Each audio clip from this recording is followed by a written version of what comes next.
You wanted real talk, and this is where you'll hear it. Uninhibited by the toxic influences of cancel culture, unvarnished and unfettered, unencumbered by the censorship of traditional radio, uncontaminated by big media interests. And now, Sherman Unlimited. Here's a fact I've carried around in the recesses of my brain for a very long time, but suddenly it has resurfaced in the context of today. My biggest fear in my teenage years was nuclear war. President Kennedy and the Soviet Union, headed by Nikita Khrushchev, had squared off over the USSR's delivery of missiles to its then vassal state, Cuba. Cuba is a big island that lies about 160 kilometers or 100 miles off the eastern shore of Florida, and the United States was damned if it was going to tolerate what the Russians had in mind by allowing them to maintain such an installation. That was the Soviet attempt, and it is well recorded in history as the Cuban Missile Crisis.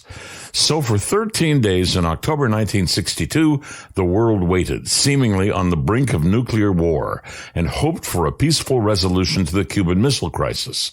An American U-2 spy plane had secretly photographed nuclear missile sites being built by the Soviet Union on the island of Cuba. President Kennedy did not want the Soviet Union and Cuba to know that he had discovered the missiles, and so he met in secret with his advisors for several days to discuss the problem. After many long and difficult meetings, Kennedy decided to place a naval blockade or ring of ships around Cuba. The aim of the quarantine, as he called it, was to prevent the Soviets from bringing in more military supplies. He demanded the removal of the missiles already there and the destruction of the sites. On October 22nd, 1962, so 60 years ago, President Kennedy spoke to the nation about the crisis in a televised address during which he referred to nuclear weapons. Listen carefully, because his words are no less true today. Neither the United States of America nor the world community of nations can tolerate deliberate deception and offensive threats on the part of any nation, large or small. We no longer live in a world where only the actual firing of weapons represents a sufficient challenge to a nation's security to constitute maximum peril.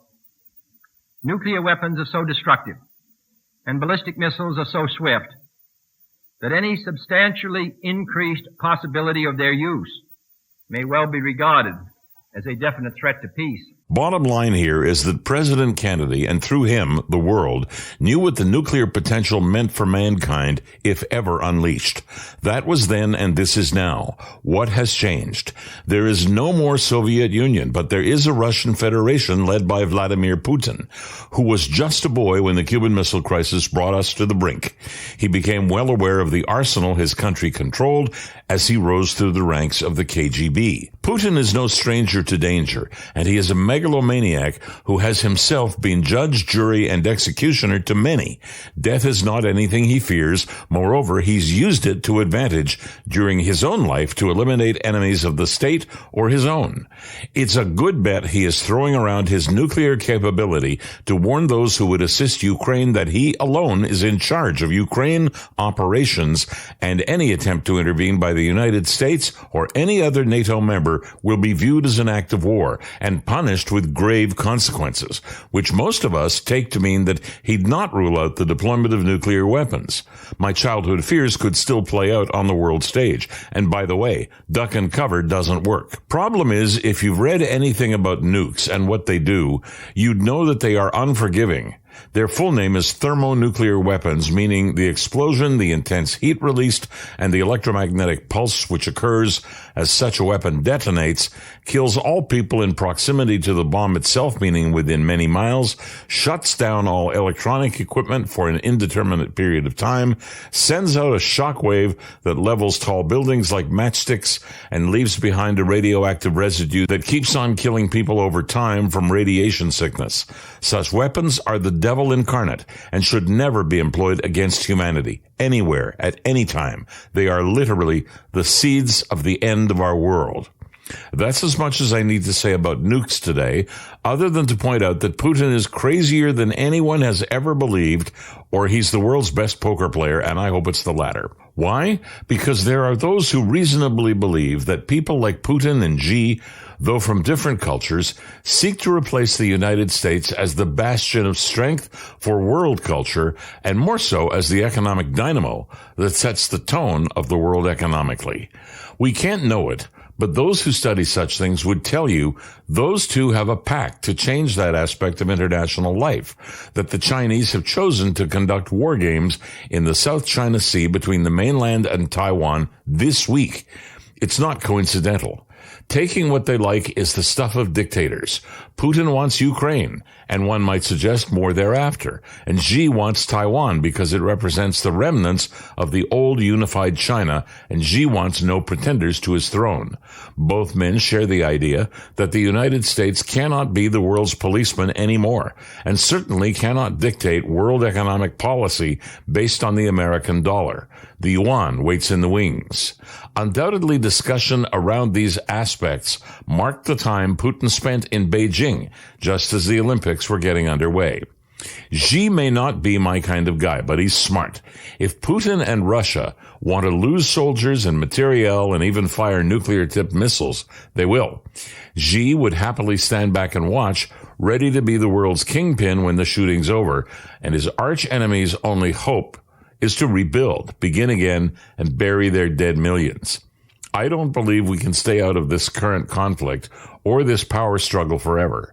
I can, with all of you, hope against hope that the magnificent and inspiring leadership of Ukraine can keep Ukrainian spirits high and get them to fight a David and Goliath battle, sending Russian troops home with their tails between their legs.